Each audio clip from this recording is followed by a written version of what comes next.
Why does the Chinese military react so strongly to the U.S. freedom of navigation maneuvers in the South China Sea? This is very much ironic because both China and the United States agree to this concept of freedom of navigation and overflight, which is a basic concept in international maritime law. But then we disagree on many other aspects of this concept. For example, who can conduct the freedom of navigation operations? Is it just the military ships or any other ships? All these issues are not specified in the UN Convention Law of the Sea. So Americans would argue, you see, it has not specified that military aircraft and ships should be excluded. Well, China says that even if these are included, but look at other articles. For example, in doing so, these countries performing this kind of operations must show due regard to the rights and interests of the littoral states. The United States has not ratified the UN Convention Law of the Sea. Therefore, my question for them is very simple.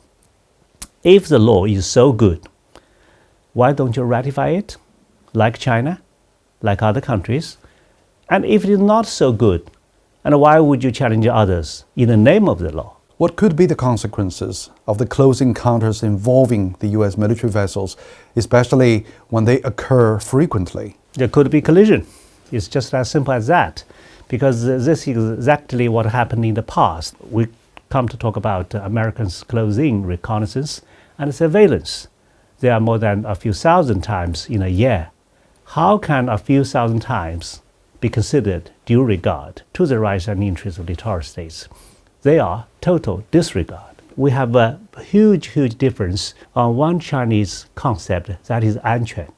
Anquan, interestingly, would mean two different words in English. One is security, another is safety. Chinese would talk about security because China would believe that this kind of close-in reconnaissance and surveillance by American aircraft and ships are fundamentally detrimental to China's interest.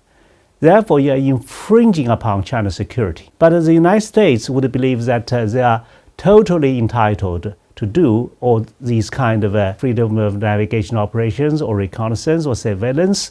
And so they warned China against creating situations that would not become safe for the sailors or air crews or ships and aircraft. What are the potential conflicts that could arise in the South China Sea? The biggest danger is American and Chinese aircraft or ships collide with one another. Let me make it clear, neither side wants this to happen, but still this might happen because Americans keep sending in aircraft and ships to come. Then the question is very simple. If you do not want the water to boil, why would you throw the wood into the fire? Anyway, it is near China's doorstep. Yes, we sometimes send ships to sell elsewhere, including in the water near Hawaii, but that is in line with international law. We sell through there, but we were not chanting freedom of navigation, that I came here just to challenge you. Thank you.